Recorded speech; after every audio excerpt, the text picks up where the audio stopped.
श्री सत्यनारायण भगवान व्रत कथा चौथा अध्याय। असत्य भाषण तथा भगवान के प्रसाद की अवहेलना का परिणाम। श्री सूत जी बोले, साधु वणिक मंगलाचरण कर और ब्राह्मणों को धन देकर अपने नगर के लिए चल पड़ा। साधु के कुछ दूर जाने पर भगवान सत्यनारायण की उसकी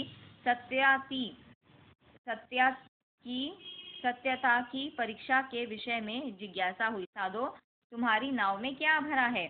तब धन के मद में चूर दोनों महाजनों ने अवहेलना पूर्वक हंसते हुए कहा, दंडिन, क्यों पूछ रहे हो? क्या कुछ द्रव्य लेने की इच्छा है? हमारी नाव में तो लता और पत्ते आदि भरे हैं। ऐसी निष्ठुर वाणी सुनकर तुम्हारी बात सच हो जाए, ऐसा कहकर दंडी सन्यासी का रूप धारण किए हुए भगवान कुछ दूर जाकर समुद्र के समीप बैठ गए। दंडी के चले जाने पर नित्य क्रिया करने के पश्चात उतराई हुई जल में ऊपर की ओर उठी हुई नौका को देखकर साधु वणिक अत्यंत आश्चर्य में पड़ गया और नाव में लता और पत्ते आदि को देखकर मूर्छित हो पृथ्वी पर गिर पड़ा। सचेत होने पर वणिक पुत्र चिंतित हो गया। तब उसके दामाद ने इस प्रकार कहा, आप शोक क्यों करते हैं? दंडी ने शाप दे दिया है। इस स्थिति में वे ही चाहे तो सब कुछ कर सकते हैं, इसमें संशय नहीं। अतः उन्हीं की शरण में हम चले, वही मन की इच्छा पूर्ण होगी। दामाद जामाता की बात सुनकर वह साधु वणिक उनके पास गया और वहां दंडी को देखकर उसने भक्ति पूर्वक उन्हें प्रणाम किया तथा आदर पूर्वक कहने लगा, आपके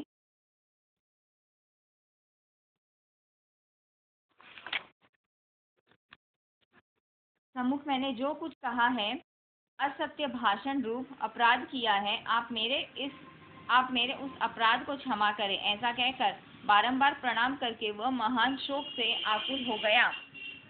दंडी ने उसे रोता हुआ देखकर कहा, हे मूर्ख, रो मत, मेरी बात सुनो। मेरी पूजा से उदासीन होने के कारण तथा मेरी आज्ञा से ही तुमने बारंबार दुख प्राप्त किया है। भगवान की ऐसी वाणी सुनकर वह उनकी स्तुति करने लगा। साधु ने कहा, हे प्रभो, ये आश्चर्य की बात है कि आपकी माया से मोहित होने के कारण ब्रह्मा आदि देवता भी आपके गुणों और रूप को यथावत रूप से नहीं जान पाते। फिर मैं मूर्ख आपकी माया से मोहित होने के कारण कैसे जान सकता हूँ? आप प्रसन्न हो, मैं अपनी धन संपत्ति के अनुसार आपकी पूजा करूंगा। मैं आपकी शरण में आया हूँ।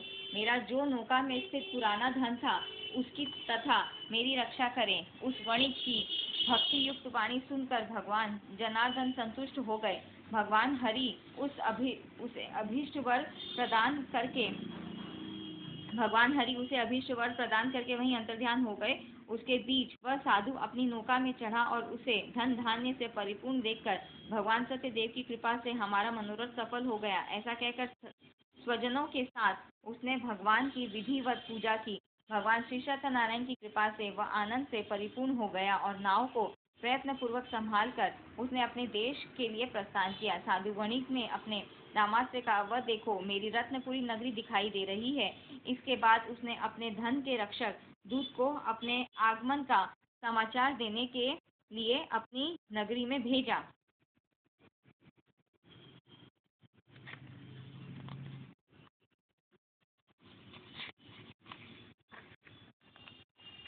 तत्पश्चात उस दूत ने नगर में जाकर साधु की भार्या को देख हाथ जोड़कर प्रणाम किया तथा उसके लिए अभीष्ट बात कही।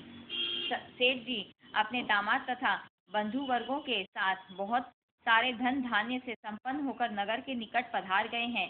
दूत के मुख से यह बात सुनकर वह महान आनंद से विहल हो गई और उस साध्वी ने श्री सत्यनारायण की पूजा करके अपनी पुत्री से कहा, मैं साधु के दर्शन के लिए जा रही हूँ, तुम शीघ्र आओ।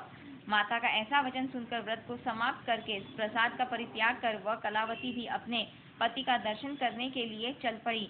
इससे भगवान सत्यनारायण रुष्ट हो गए और उन्होंने उसके पति को तथा नौका को धन के साथ हरण करके जल में डुबो दिया। इसके बाद कलावती कन्या अपने पति को न देख महान शोक से रुदन करती हुई पृथ्वी पर गिर पड़ी।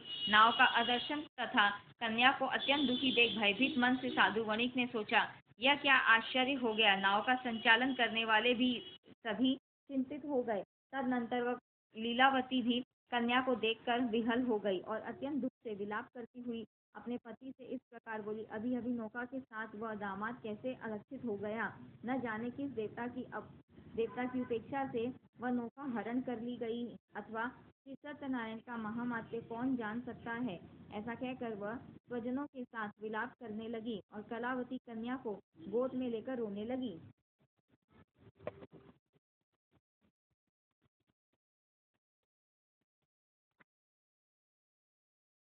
कलावती कन्या भी अपने पति के नष्ट हो जाने पर दुखी हो गई और पति की पादुका लेकर उनका अनुगमन करने के लिए उसने मन में निश्चय किया। कन्या के इस प्रकार के आचरण को देख भार्या सहित वह धर्मज्ञ साधु वणिक अत्यंत संतप्त हो गया और सोचने लगा, या तो भगवान सत्यनारायण ने यह दामाद के साथ धन धान्य से भरी इस नौका का अपहरण किया है, अथवा हम सभी भगवान सत्यदेव की माया से मोहित हो गए हैं।